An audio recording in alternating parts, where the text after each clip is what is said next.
Donkey Kong is a character that needs no introduction, from dominating the arcades to kicking off the career of gaming's greatest mascot, Mario.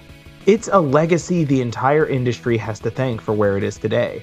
From arcades in the 80s to the home console Country series, this character ruled alongside Mario as the platforming kings. Donkey Kong 64 released one generation later. A phenomenal 3D platformer in an era where the entire industry was pouring all of its energy into trying to knock Mario off of his throne.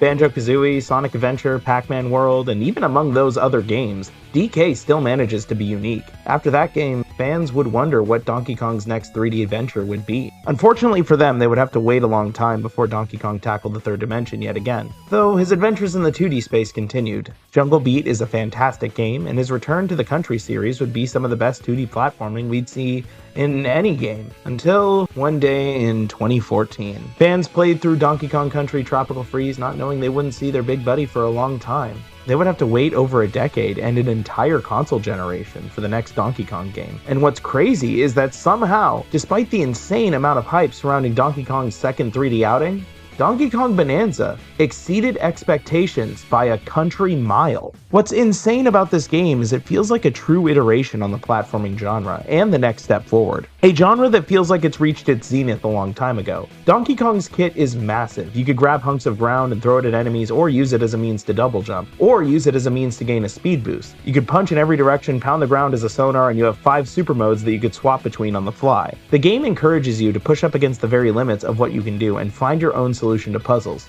or means of progression. And on top of that, every part of the map can be explored.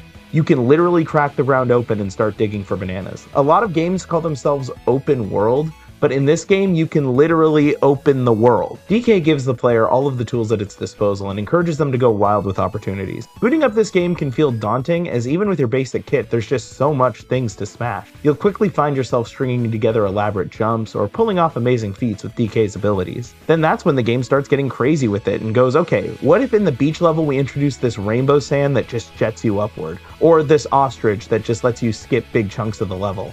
Always knowing when to iterate on its own mechanics and when to sit back and let the player run loose. This game is just idea after idea. There is no part of this game that feels like filler or an afterthought. Every level feels like if it were in another game, it would be universally considered the best level of that game. Each for different reasons too. The Storm Elephant level is the same one where you zipline with big chunks of rock to avoid lava dripping from above. The aforementioned beach level with the fizzy lifting sand. There's a level where Diddy and Dixie make an appearance, and you race around the map with a Rambi. A game where everything about it feels like it's giving its 100% all of the time. Even the story, which usually is the part of these games with the least focus. The entire story centers around Pauline, a girl with a magical voice who must learn to overcome her fears and sing. A simple premise, but one that the game gets so much out of. Pauline being the voice for the player's perspective while having DK there was a great idea, as it allows DK, a character who goes purely off of expression, to have someone to bounce off of, and allows the player to engage with the plot in a way that's more than beat the bad guys. Pauline is what the writers put all their effort into, and the story is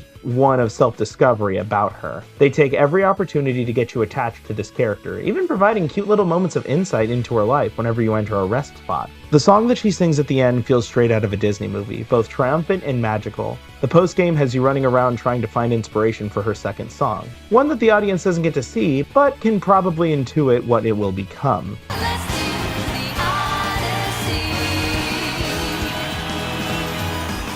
This game is fantastic, and I'm so happy it received the nomination for Game of the Year. It gives me an excuse to make a video about this game, as it's one I've really wanted to talk about since it came out, but couldn't since I was on hiatus. I wanted to get something out for the Game Awards, so this may or may not come out before the TCG Pocket follow-up video.